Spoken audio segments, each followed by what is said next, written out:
All right, let's fucking do this.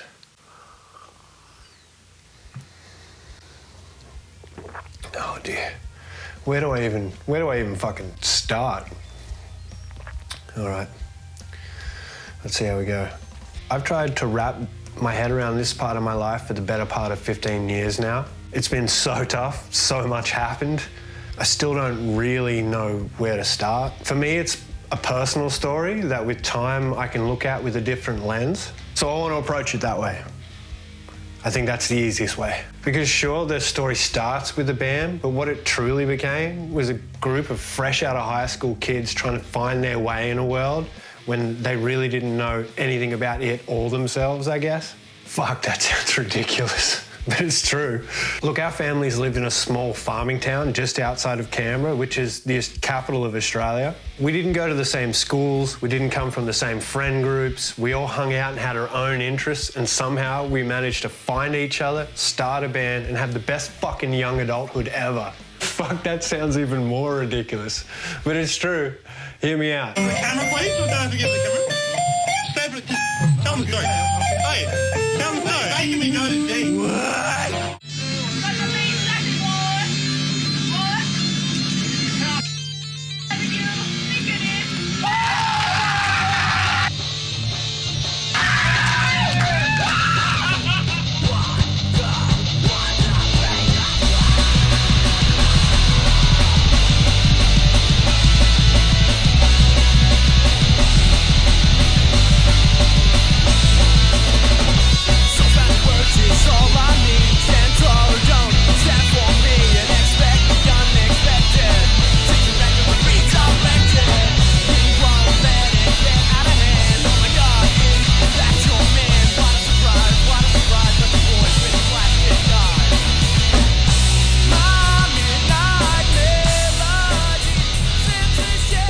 This video to be about a band you've never heard of, was never famous, changed nothing in the grand scale of things, because that's not the real story to me. The real story is more about our circumstance and friendships and how that was able to create a place that teenagers and young people felt safe to come and contribute in.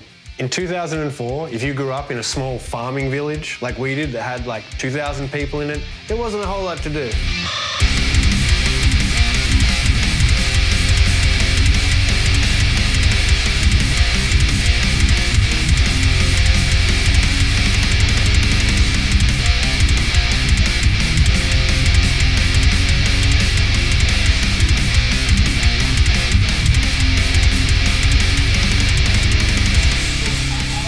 You fucking like that? You fucking like that? So listening to music on the bus as we were going to school every day became a great way to make friends and a good way to bond. We all shared music with each other all the time. We didn't go to the same schools, but most of our friendships were made on those buses for sure. We'd be at least a little bit geographically closer to than the kids we all had classes with when we got home, so they became our friends, really. That's how I met Sil. Yeah, look at the sexy drummer boy.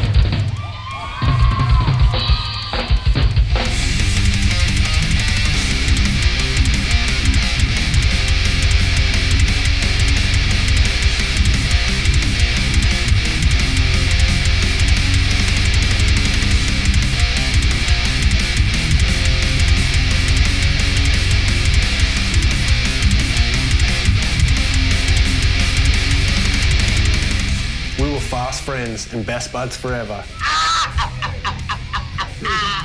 Over time, we started to get into music and maybe making some one day. We decided that we should give it a try. I knew a guy at school that would sell me a bass and still had saved up for a drum kit. All we needed now was a super cool guy to play guitar. Trouble was, we didn't know anyone, so we put our ears to the streets, and one Friday night we heard about a house party with a guy that was shredding an acoustic guitar in a granny flat nearby. So Sil and I gave chase to find him. Pat, the sweetest guy I've ever met. There he was, playing My Friends by the Red Hot Chili Peppers fingerstyle. We found our man.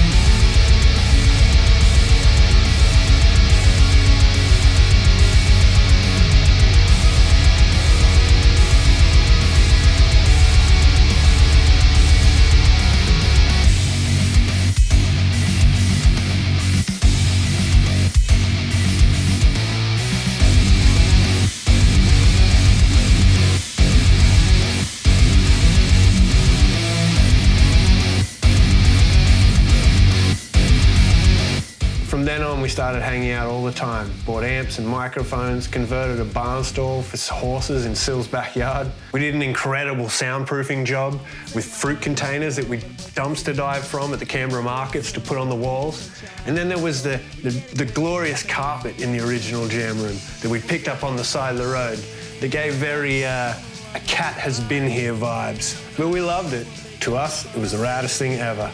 Our instruments would freeze in the winters, we'd get routinely electrocuted, and no one ever wanted the job of the cable. We used to have to coil up this like 30, 40 metre cable from the jam room back up to where the power was on the property, and nobody wanted that job. Maybe that's why we got electrocuted so much. We did that for about a year. We played a few shows instrumentally, but we needed a singer so we could be like a real band. That's when we found Tristan, who sung on the first stuff that we ever had recorded. He came along and recorded in Tonk's dad's studio, and when we saw that thing, we knew we wanted something like that for our own. Land united we stand, and divided we fall. We're marching off to war and you don't know why. We finished that first recording, and then shortly after, Tristan left the band, so we were down to 3 again. As time went on, we found a bass player, Scotty, the Mountain, HMAS, the man with the terrible shirts, and the loveliest gentle giant I've ever met. Scott was the 4th man. He had both the drive, willingness, and positivity that really took our then triangle and made us more 4-dimensional. He was in the year above me in high school, which meant he would have to drive from the city to our village, practice 3 times a week most of the time, while holding down a job and a social life. Scotty was such a boss. He did so much for the band. It really can't be understated. I just knew that there was no one else in our high school that was as into punk music as he was. Our team was complete, but we still didn't have a singer or a permanent place to jam, so we were against the clock. And then one day, we heard a rumor that there was an old studio somewhere in the village. And we found out where it was, and we went up to the front door and we knocked on it, and we met 2 of probably the most important people in this whole story, which is Kate and Lara that owned the property. They gave us the keys, and I won't talk too much about those guys because it's not my place, but if they ever see this, I just want to say thank you guys, like thank you so much. You like dramatically affected the lives of a lot of lost kids at that time, including myself, so thank you guys, you changed our lives. Like I said, they gave us the key and away we went. We felt like kings. We had our own studio. The importance of this place can't be understated. Without it, we'd have never been able to do what we did or have the experiences we had. And, you know, it was a place where it felt like punk rock losers could come together, and we were there. Our friendships were on fire, and oh fuck, this is so ridiculous. Just roll the footage. Come on!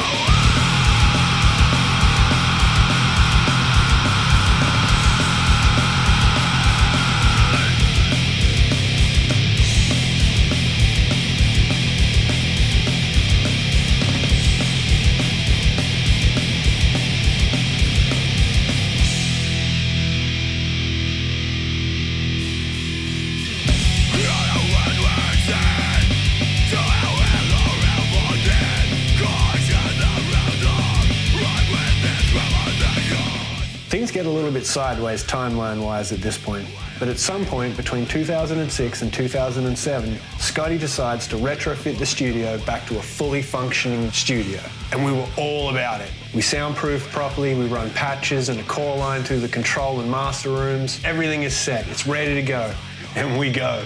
And we did, on a learning, writing and recording journey for about a year. I started singing and playing guitar because we couldn't find a singer. We play shows every weekend, which we were doing all the time anyway, and tried to nail down something we could all be proud of. I imagine like a comedian would. We kind of worked that way. So we would play every weekend and just run through everything and just try and get better. We brought a guy called Jay in after a while to play rhythm guitar so it could free me up to do the singing and stuff. But don't get it twisted, I still wrote heaps of riffs and songs. We all learned to record and produce music, talk to venue owners for gigs, create and distribute posters and media, CDs and merch. Remember MySpace? Basically taught me how to code. Rest in peace, MySpace. And by 2008, we had our first real album in pre-production. It was 2009 now, and by this stage, we've been doing our thing for a while. Our music was always changing like we were, our influences and other things in our life. It was all sort of in the mix. We were young adults by this stage, and our responsibilities and the consequences of our action had way more weight. It didn't mean we didn't love it as much, it just meant that time was precious. And I mean, life gets in the way, you know? I'd call this the chink in the armour of our story where the wheels started to come off. Scotty decides to leave the band in May of 2009 on good terms, and when he goes, we lose all of our studio equipment and the jam room just becomes a beautiful practice space. We never end up finishing that album. This is the weirdest part of the whole story to tell, because we keep playing shows for another 2 years, but we kind of drop the set list and start moving towards a heavier sound. There was a much bigger heavy metal scene in Australia at the time, and as a punk band, we stuck out like a sore thumb, and we'd already started to move into more technical playing anyway. Jay moves from rhythm guitar to bass, and we get a guy, Chris, from a couple of other bands we used to play with all the time, and he was incredible on guitar. We write a bunch of new songs and we start playing them over those years. But practice gets harder with distance and the pressures of life, and over time it just becomes too unwieldy to sustain. In 2009, we leave the jam room and start to practice at my place on the farm more frequently. We write some cool music at that time, but we never really recover from the loss of the jam room. Here is the space as of 2024. It was demolished and replaced with this lifeless garage, a true waste of space.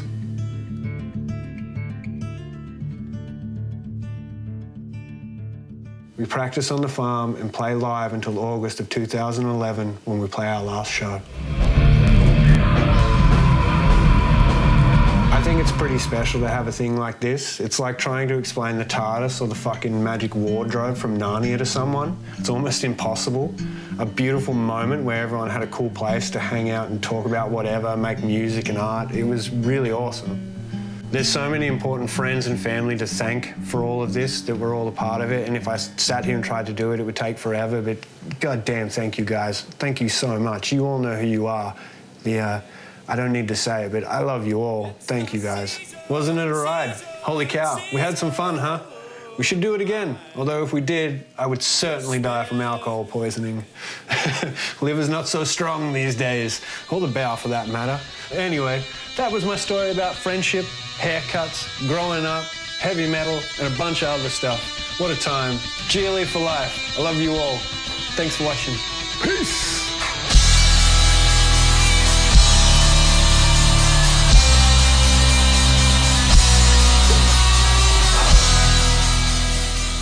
I can finally have a sip of this drink now. It's been here the whole time. Oh, I wrote that out too. It definitely went off the script. Man, what a time. What a time.